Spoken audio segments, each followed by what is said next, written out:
حضرت امام غزالی رحمۃ اللہ علیہ فرمایا کرتے تھے، اللہ تعالیٰ تو بڑا کریم ہے جو راضی ہو جاتا ہے، اصل تو بندوں کا راضی ہونا ہے جو راضی ہوتا ہی نہیں۔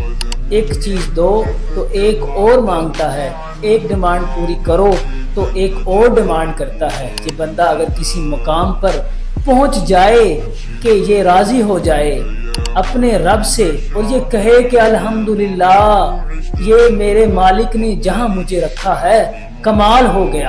اگر یہ راضی ہو جائے تو پھر اللہ تعالیٰ اسے سکون بھی دیتا ہے، اللہ تعالیٰ اسے اطمینان بھی دیتا ہے، یقین کامل کی دولت سے مالا مال کر دیتا ہے، استقامت بھی دیتا ہے اور سجدے کا ذوق بھی دیتا ہے، عبادت کا نور بھی دیتا ہے، حقوق العباد ادا کرنے میں بھی آسانی پیدا کر دیتا ہے، فقیری میں بادشاہی بھی دیتا ہے۔ لہٰذا ہمیں چاہیے کہ رب تعالیٰ کا ہر حال میں شکر ادا کریں۔